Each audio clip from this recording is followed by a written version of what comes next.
Capítulo 8 de Romanos, versículos del 31 al 39, es una sección que vamos a estar estudiando en esta tarde, y el domingo anterior iniciamos con la actitud que tiene que tener cada creyente delante de la vida, delante de Dios, delante de las circunstancias que cada uno de nosotros tiene, sea agradable o no tan agradable para nosotros. Y muchas veces nos hacemos nosotros la pregunta, ¿qué es el propósito de Dios para nuestra vida? Vamos a leer capítulo 8 de Romanos, versículos del 31 al 39. Acerca de qué es la victoria que nosotros obtenemos de este lado de la eternidad, delante de Dios en la actualidad. ¿Cuáles son las promesas que Dios ha hecho para nosotros? Capítulo 8, versículo 31 al 39 dice: ¿qué pues diremos a esto? Si Dios es por nosotros, ¿quién contra nosotros?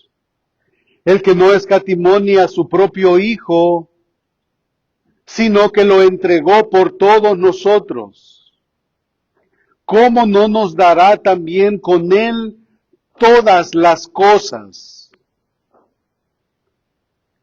¿Quién acusará a los escogidos de Dios? Dios es el que justifica.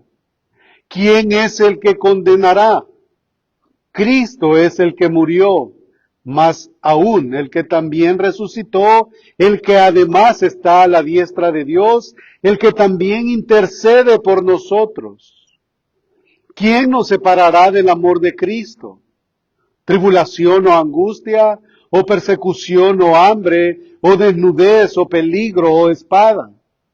Como está escrito, por causa de ti somos muertos todo el tiempo. Somos contados como ovejas de matadero. Antes, en todas estas cosas, somos más que vencedores por medio de aquel que nos amó.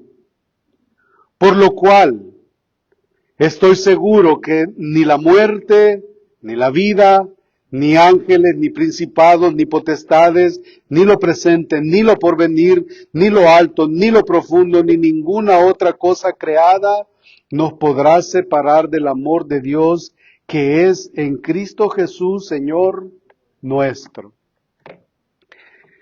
Señor, una vez más nos acercamos a ti con la intención, Señor, de que salgamos de este lugar abrazando estas verdades. ¿Quién nos separará del amor de Dios que es en Cristo Jesús? La victoria, Señor, es nuestra. Ahora, Señor, ayúdame a tener claro cuál es esa victoria. En el nombre de Jesús, Señor, ayúdanos. Amén. Si usted vio su boletín, el boletín dice más que vencedores. Y esto es un himno de batalla para muchas congregaciones, para muchas iglesias que luchan en contra de un montón de cosas.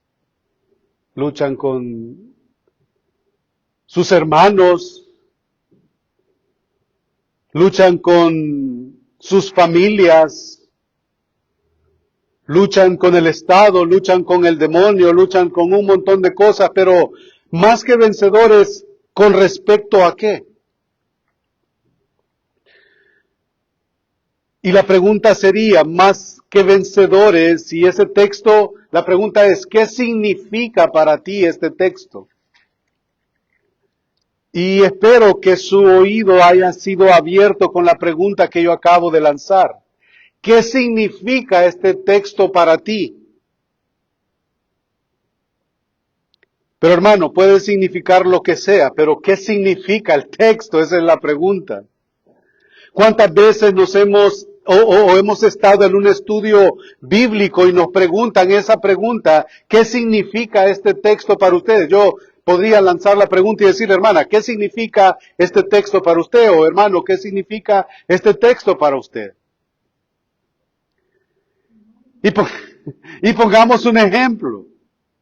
Digamos que estamos hablando de este texto que yo acabo de leer, pero en específico el versículo 37, pero en todas estas cosas somos más que vencedores por medio de aquel que nos amó. Entonces nos encontramos nuevamente en este estudio y el maestro nos pregunta, ¿qué creen ustedes que significa el texto? Y no tardaría el hermanito o la hermanita en decir, bueno, yo creo que Cristo pagó por todas nuestras victorias. Y otro hermano va a complementar con su respuesta. Sí, diría el hermano, no importa el problema. Yo una vez, de hecho, estuve en una gran prueba en la escuela, la cual no hubiera podido salir victorioso, pero Cristo me ayudó. Yo creo que no se refiere a eso. Bueno, el hermano lo que tenía es un problema de pereza al no estudiar.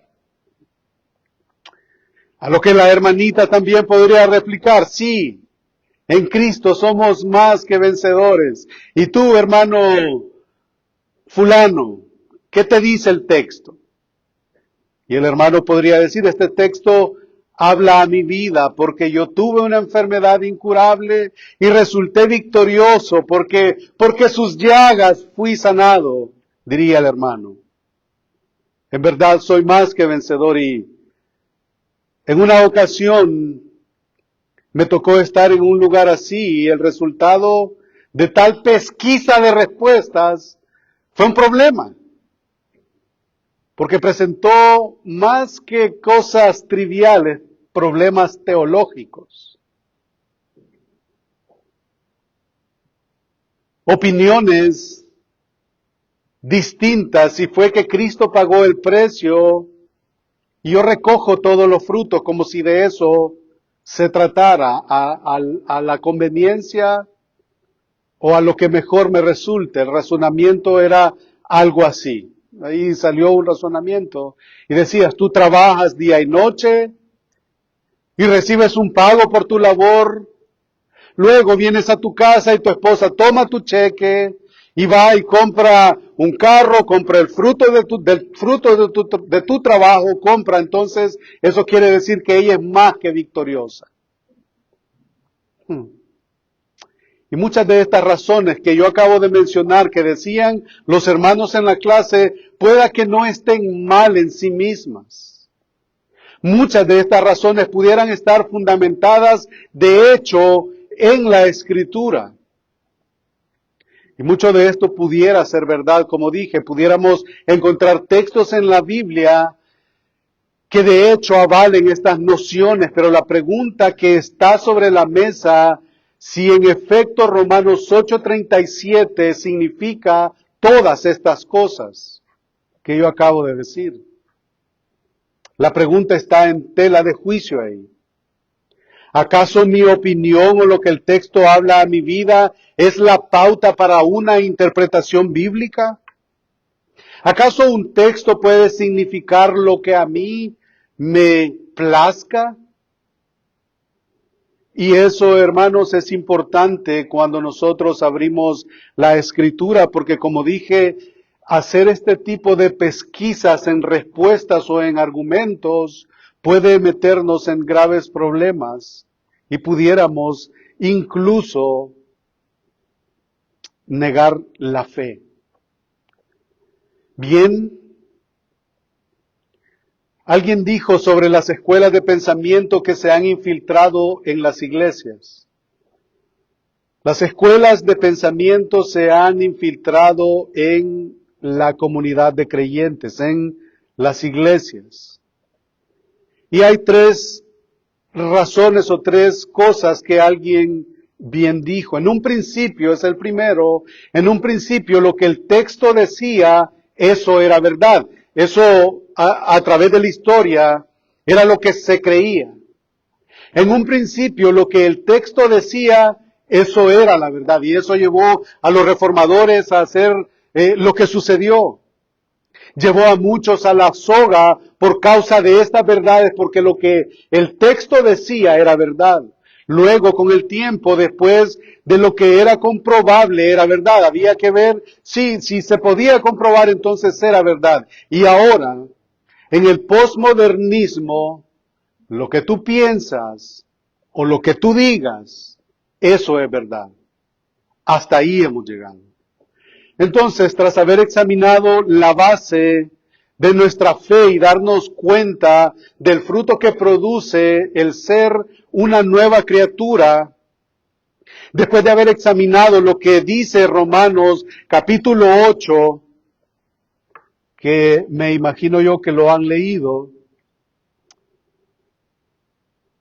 después de haber examinado nuestra intencionalidad de ser de ánimo y no de tropiezo con nuestros hermanos, ahora abordamos este texto con la intención de tener la firme convicción de que el fin de la vida cristiana no termina a la hora de nuestra muerte, como muchos piensan. No termina ahí,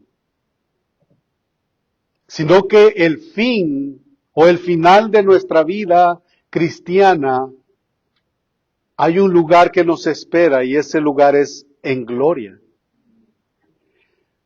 La manera en la que el apóstol cierra el capítulo 8 es simplemente de manera majestuosa, insuperable. En los versículos que anteceden esta porción, Pablo ha dicho una y otra vez que no hay por qué temer en cuanto a la salvación de aquellos que han venido al Señor arrepentidos de sus pecados y descansando en esa maravillosa provisión que Dios hizo a través de su Hijo Jesucristo para nuestra salvación. Eso es el Evangelio. Pero pareciera que eso es tanto el gozo que está experimentando que añade algo más, que por cierto,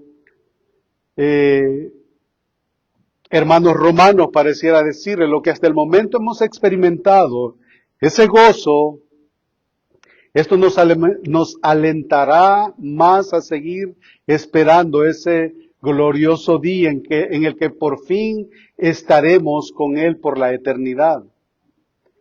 Y la forma en la que concluye el capítulo 8 nos hace remontarnos un par de capítulos atrás en donde hay una sección que inicia con preguntas que él mismo está respondiendo. Luego hay otra sección que también pregunta, pero no hay respuestas.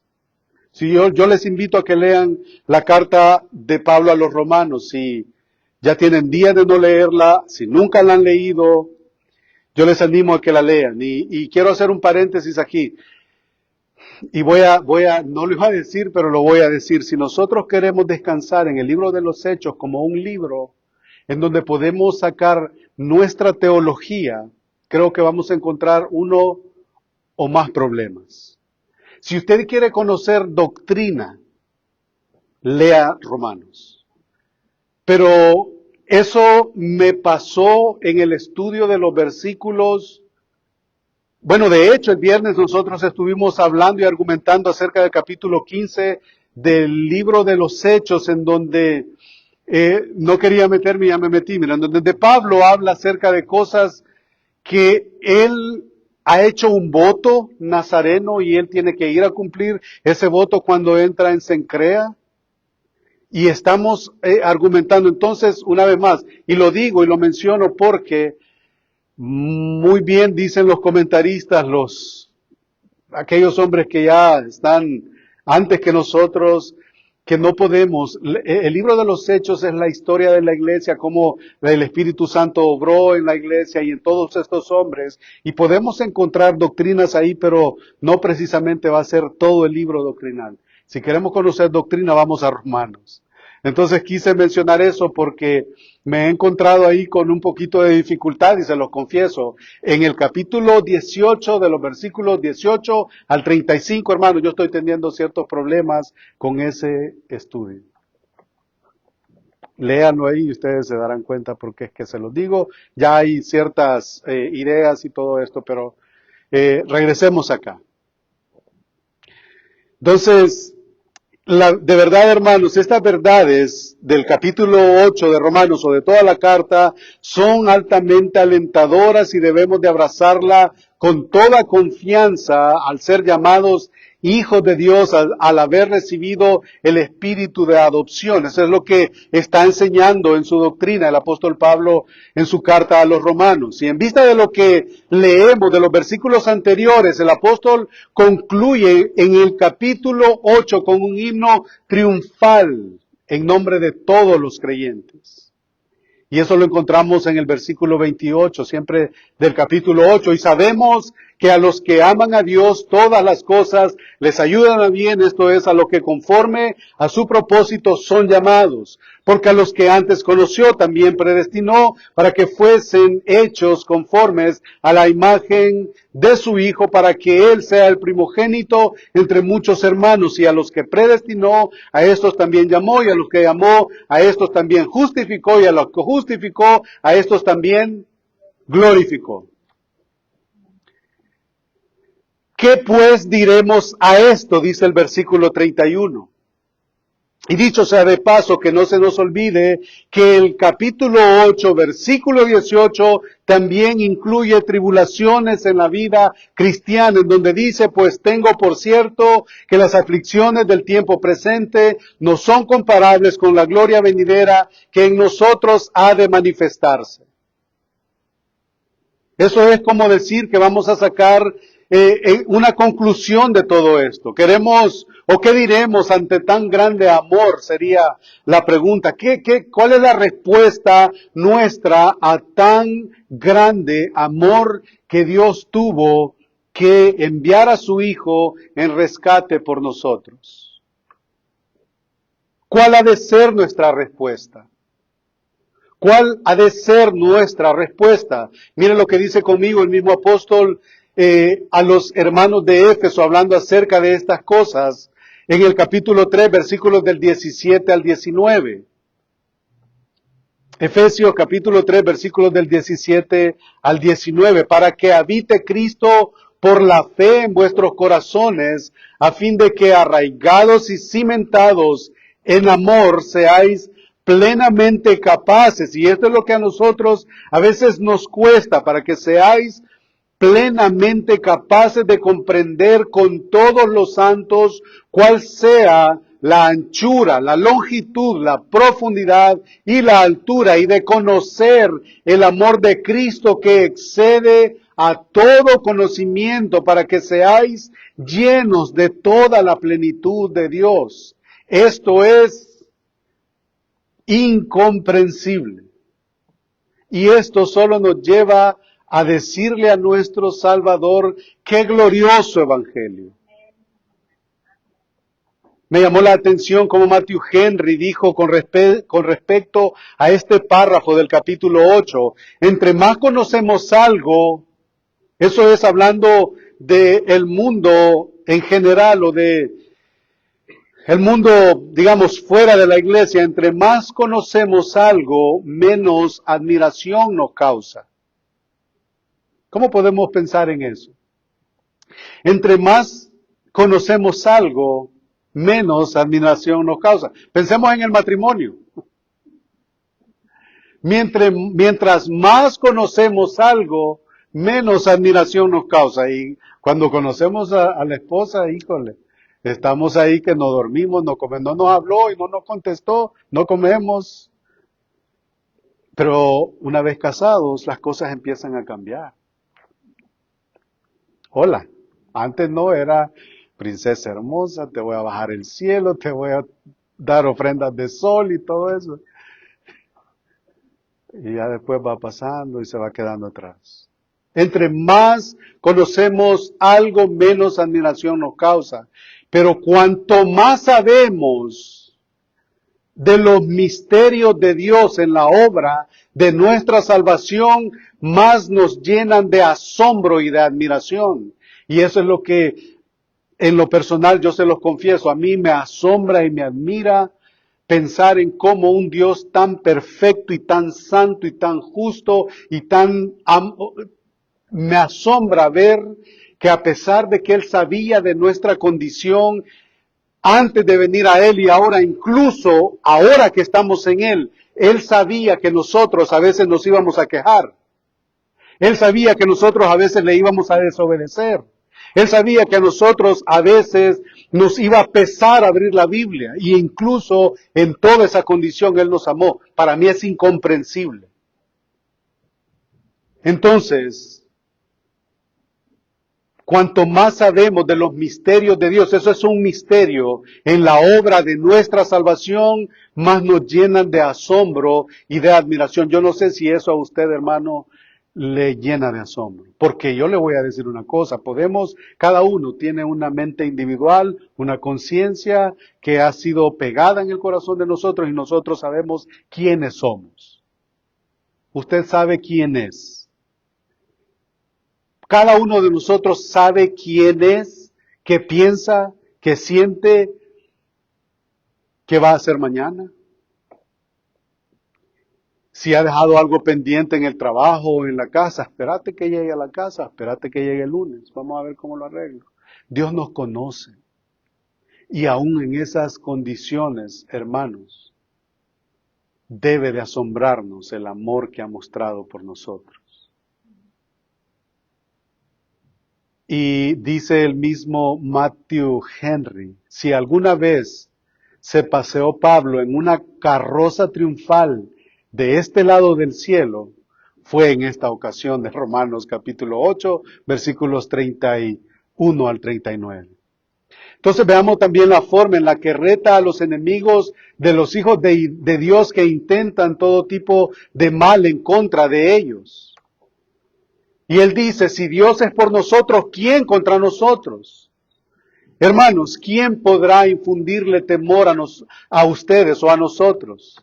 ¿Quién podrá hacernos daño? Por muchos y fuertes que sea la fuente de los ataques en contra de la iglesia, en contra de los creyentes, ¿qué podrán conseguir? Jesucristo mismo ha hecho una promesa y la institución que Él dio o fundó o instituyó fue la iglesia, y Él dice que iba a construir, a levantar a su iglesia y que las puertas del Hades no iban a poder permanecer de pie en contra de la iglesia. Entonces, hermano o hermana, la pregunta sería, porque el capítulo empieza, el capítulo 8 empieza, todas estas promesas, todo lo que nosotros estamos viendo tiene obviamente un principio. Ahora pues, ninguna condenación hay para los que están en Cristo Jesús. Y aquí hay una condicional. Los que no andan conforme a la carne, sino conforme al Espíritu. Entonces la pregunta ya a medio vuelo es, ¿anda usted en el Espíritu? ¿Ando yo en el Espíritu? Entonces, si usted anda en el Espíritu, usted es la iglesia del Dios viviente y sobre nosotros cargamos un anuncio y un sello que dice Hijo de Dios. Y si hijo es también un coheredero con Cristo. Incluso Satanás mismo, como dicen muchos comentaristas, fue un peón. Usted ha jugado ajedrez. Incluso Satanás fue un peón de Dios en el tablero de Dios. Como he escuchado a más de un pastor que el diablo es el diablo de Dios. Él lo usa como quiere. Entonces, lo usa para ser movido a jugar con él en aquellas cosas que Dios usa para nuestro bien. Como lo fue en el caso de Job. ¿Qué pasó con Job? Hombre perfecto y recto, temeroso de Dios y apartado del mal. Y eso, hermanos, ¿puede decir alguien que ese soy yo? ¿O usted? Hombre perfecto y recto, temeroso de Dios, apartado del mal. Este hombre tenía 7 hijos. Tenía 3 hijas. Tenía 7,000 ovejas en su hacienda. Tenía 3,000 camellos.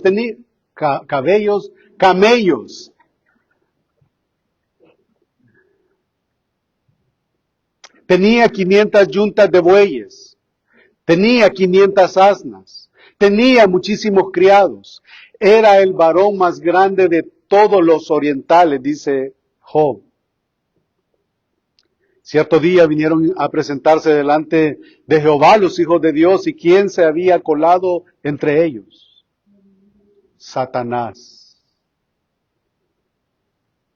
Y Dios le preguntó, ¿de dónde vienes? Y ahí empiezan los alegatos con Satanás, de manera que lo que Satanás quería era llevar a un punto en donde Job se viera tentado a negar y a renegar en contra de Dios, que blasfemara en contra de Dios. Pero ¿cuál fue la respuesta en Job 1:12? Dijo Jehová a Satanás, he aquí, todo lo que tienes está en tu mano, todo lo que tiene está en tu mano, solamente no pongas tu mano sobre él. Y salió Satanás de delante de Jehová. Luego llegamos del 12 al 20, Job no estimó nada de lo que había perdido, ni lo material, ni lo familiar, ni aún él mismo, y él pudo decir con toda libertad, en el versículo 21, y él dijo, desnudo salí del vientre de mi madre, y desnudo volveré allá. Jehová dio, y Jehová quitó, sea el nombre de Jehová bendito. Eso fue algo fuerte en la vida de Job. Y ustedes saben la narrativa y al final, ustedes saben el final. Job al final se le restituye todo, después de todo su sufrimiento. Dios tiene el control de todo, lo tuvo sobre Job, lo tiene sobre nosotros. ¿Se recuerdan el caso de Pedro? En Lucas 22, versículos 31 al 32, dice, dijo también el Señor, Simón, Simón, he aquí Satanás os ha pedido para zarandearos como a trigo, pero yo he rogado por ti que tu fe no falte. Y tú, una vez que te hayan revolcado como a trigo, una vez vuelto, confirma a tus hermanos. Y Pablo mismo dice en 2 Corintios capítulo 12, versículo 7, y para que la grandeza de las revelaciones no me exaltase desmedidamente, me fue dado un aguijón en mi carne. Leímos el caso de Job, leímos el caso de Pedro y ahora leemos el caso de Pablo. Para que la grandeza de las revelaciones no me exaltase desmedidamente, me fue dado un aguijón en mi carne, un mensajero de Satanás que me abofetee para que no me enaltezca sobremanera. Y luego dice en el versículo 9, y me ha dicho, bástate mi gracia, porque mi poder se perfecciona en la debilidad. Por tanto, de buena gana me gloriaré más bien en mis debilidades, para que repose sobre mí el poder de Cristo. Hasta ahí estamos bien. ¿Cuáles son estas cosas? ¿Sobre cuáles cosas nosotros hemos de ser vencedores, hermanos? A nosotros no nos han mandado a pelear en contra de nadie. Y si hay una afirmación en la Escritura que hemos de defender es la verdad.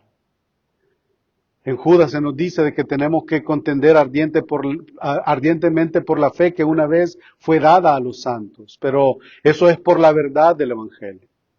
Pero no nos han mandado a pelear en contra de nadie, y peor, en contra de demonios, como vemos a muchos círculos cristianos que ahora andan peleando con demonio y medio.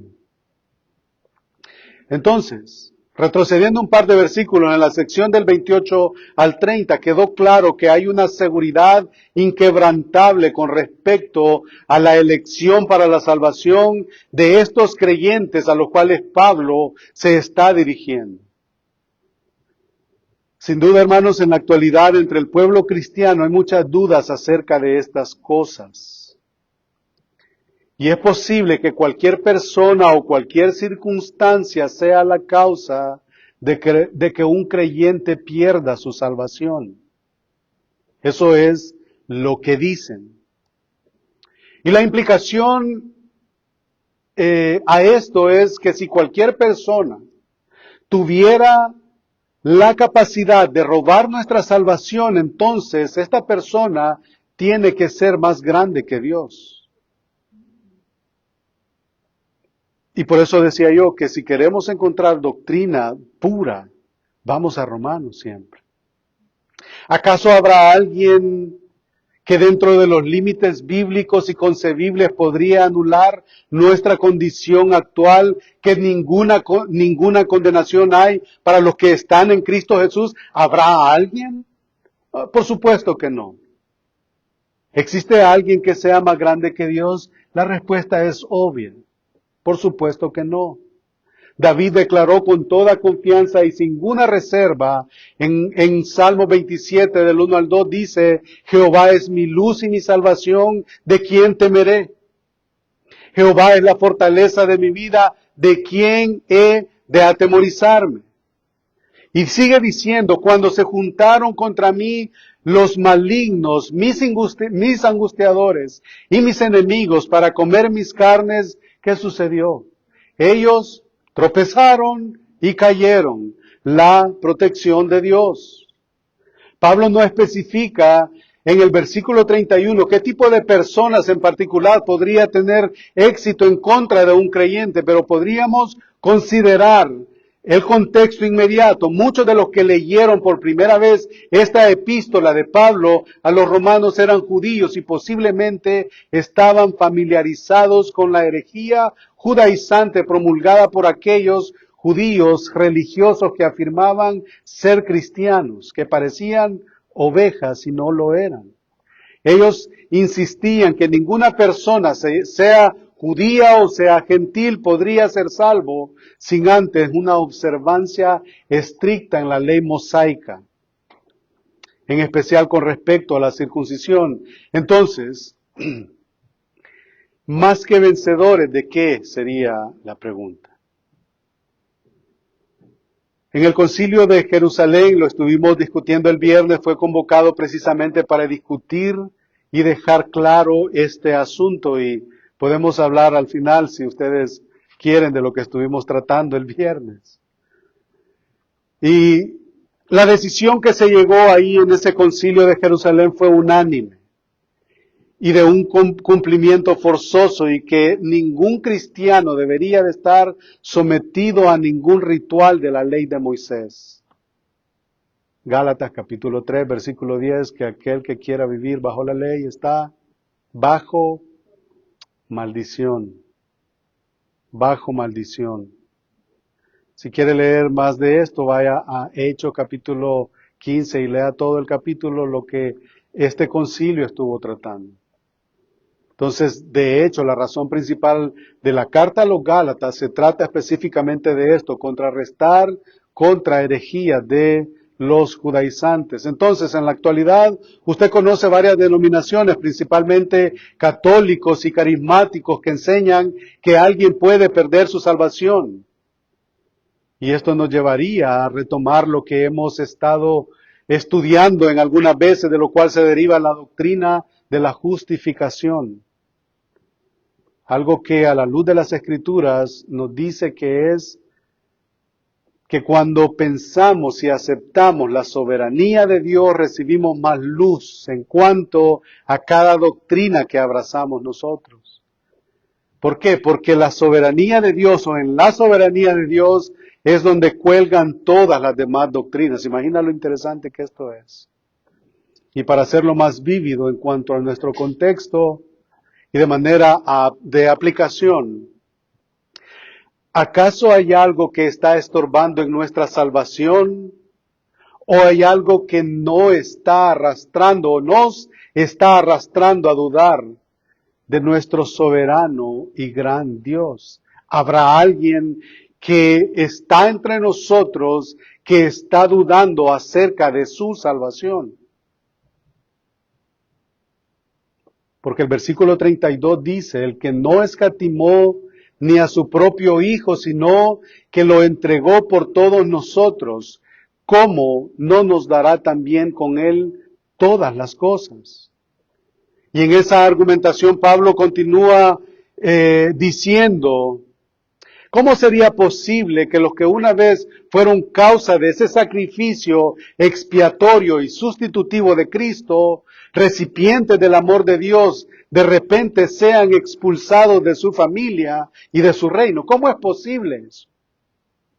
Y mi intención, hermano, en esta tarde es que usted sepa que todas las promesas en el Señor son en Él sí y amén. Y que en las manos de Dios nosotros estamos seguros si estamos en Cristo. No sería de extrañarse tener ese tipo de pensamientos, tomando en cuenta, obviamente, lo que estamos viendo con la óptica humana y no como el Dios creador y soberano lo mira. Dios no puede decir una cosa y cambiar de opinión de un rato a otro, tal como lo hacemos nosotros. Y lo hacemos con mucha frecuencia muchas veces. Números 23:19 dice que Dios no es hombre para que mienta, ni hijo de hombre para que se arrepienta. Él dijo y no hará, dice ahí el versículo 19, habló y no lo ejecutará. O sea, hermanos, si usted está en las manos de Dios, si usted ha confesado al Señor como su Dios, como su Salvador, y confía en Él únicamente en su obra en la cruz, y vive una vida en obediencia a Él, hermano, usted está seguro en las manos de Dios. Si no anda conforme a la carne, sino conforme al Espíritu. Primera de Samuel 15:29, además el que es la gloria de Israel no mentirá, ni se arrepentirá, porque no es hombre para que se arrepienta, dice Primera de Samuel 15:29. Hebreos 6:18, para que por dos cosas inmutables en las cuales es imposible que Dios mienta, tengamos un fortísimo consuelo los que hemos acudido para asirnos de la esperanza puesta delante de nosotros. Esa esperanza es la vida eterna. Y cuando el apóstol dice todas las cosas, no se está refiriendo a los que muchos hoy en día ofrecen. Que dice que Él dio a su Hijo, ¿cómo no nos dará en Él todas las cosas? Pero todas las cosas, hermanos, tenemos que tener cuidado que no se refieren a todas las cosas. Tenemos que ver el contexto que nosotros estamos leyendo. Porque si creemos que son todas las cosas, me recuerda a un hombre que murió hace unos años, David Wilkerson, que dijo, si tú eres de los que buscan a Dios por las cosas materiales, por las cosas de este mundo, tú perteneces a esa basura conocida como el Evangelio de la Prosperidad. Y ese mismo hombre también dijo, con respecto al mal llamado el Evangelio de la Prosperidad, que es una doctrina y es un hedor en la nariz de Dios. No son todas las cosas que mi corazón caído anhela y desea. Cuando hablamos de todas las cosas, estamos hablando de todas las cosas que el texto nos está diciendo.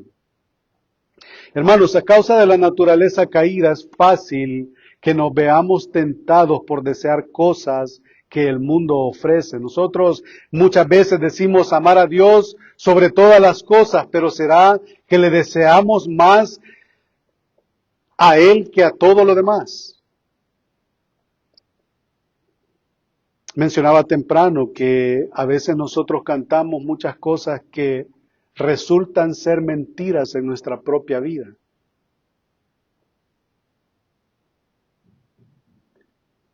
El Evangelio, según Jesucristo, nos invita a la autonegación, a tomar nuestra cruz y seguirlo, a tomar su yugo y a venir a Él todos los que estamos trabajados y cargados, según Mateo 16:24, y Él va a dar descanso a nuestras almas. Como también dice que cualquiera que se considere amigo del mundo se constituye enemigo de Dios, Santiago 4:4. No améis al mundo ni las cosas que están en el mundo. Si alguno ama al mundo, el amor del Padre no está en él. Primera de Juan, capítulo 2, versículo 15 y 16. Ciertamente, como hijos de Dios tenemos privilegios. Hay privilegios que hemos recibido, ciertamente. ¿Cuál es el mayor privilegio? Nuestra salvación. Luego hay privilegios que son inmerecidos. Por ejemplo, cuando amanece y el cuarto donde usted duerme está calientito y está cobijado, hermano, ese es un privilegio que es inmerecido y que muchas veces lo damos por sentado. Entonces es mi intención en esta tarde que seamos movidos a descansar en las manos de las cuales nadie por ningún motivo se va a resbalar. Por ningún motivo nadie se va a resbalar y que a causa de esa seguridad seamos movidos a obedecer, no a un hombre, no a una denominación, no a ideas humanas, sino a la inerrante palabra de Dios. Y así, solamente así, seremos cristianos maduros, lámparas en lo alto para hacer luz a aquellos que están en oscuridad. Y por consiguiente, ser una iglesia saludable, no solamente en teoría, no solamente en crecimiento, no solamente en doctrina, sino de una manera práctica y por ende ser esa novia que se prepara para recibir a su novio para ese día glorioso. Hermano y hermana mía, ¿qué temor alberga su corazón? ¿Qué temor alberga su corazón? Mire conmigo lo que dice el Salmo 27:5. Porque Él me esconderá en su tabernáculo en el día del mal. Me ocultará en lo reservado de su morada. Sobre una roca me pondrá en alto. El Salmo 40, versículo 1 y 2, pacientemente esperé a Jehová y se inclinó a mí y oyó mi clamor y me hizo sacar del pozo de la desesperación, del lodo cenagoso, puso mis pies sobre peña y enderezó mis pasos. Hermanos, estamos seguros en las manos de Dios. No tema, no desmaye, no cese de confiar. Pueda que a su vida o a la mía nos falten 30 años, 40 años, pero pueda que nos falte un día.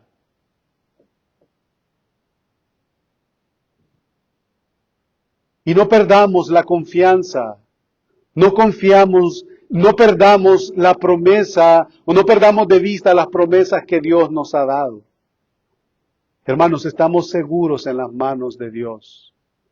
Somos más que vencedores y para eso yo quiero que sigamos leyendo lo que dice el versículo siempre ahí en Romanos 8:39. Sobre cuáles cosas. ¿Qué diremos a esto? Si Dios es por nosotros, ¿quién contra nosotros? ¿Y cuáles cosas? ¿Quién acusará a los escogidos de Dios? Pues Dios es el que justifica. ¿Quién es el que condenará? Cristo es el que murió, más aún, el que también resucitó, el que además está a la diestra de Dios. Y mire lo que hace, el que también intercede por nosotros. ¿Quién nos separará del amor de Cristo? ¿Tribulación, o angustia, o persecución, o hambre, o desnudez, o peligro, o espada? Sobre todas estas cosas, hermanos, somos más que vencedores. Sobre estas cosas. Y yo quiero cerrar con algo que ya dije en una ocasión.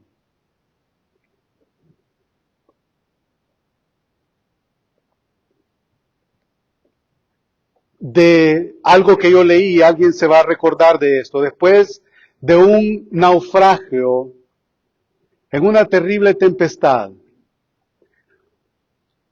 hubo un hundimiento del barco y un marino pudo llegar a una pequeña roca y la escaló y estuvo ahí. Permaneció durante muchas horas y cuando al fin pudo ser rescatado, un amigo le preguntó: ¿no temblabas de espanto por estar tantas horas en tan precaria situación, amigo mío?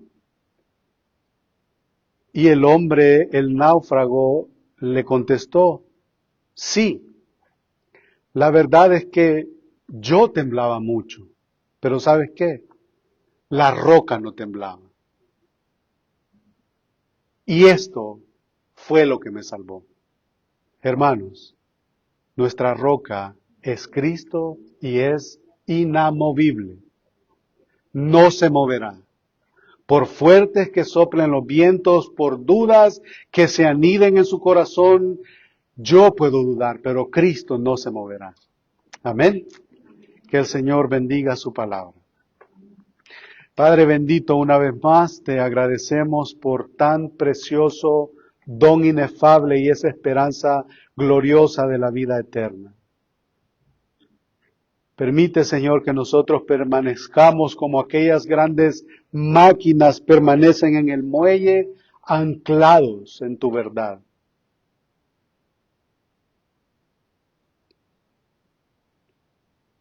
Tu Hijo fue molido un día por nosotros,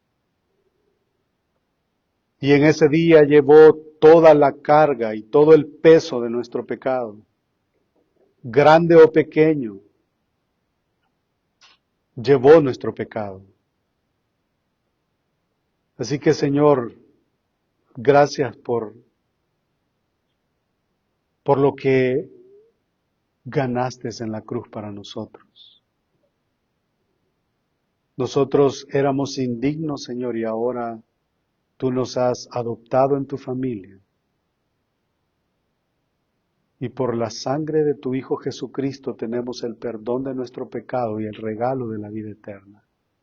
No permitas que dudemos, Señor. Somos más que vencedores en tu Hijo Jesucristo. Somos más que vencedores.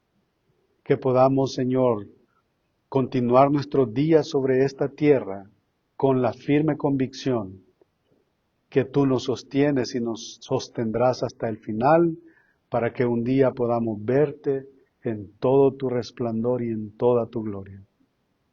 En el nombre de Jesús, Señor. Amén.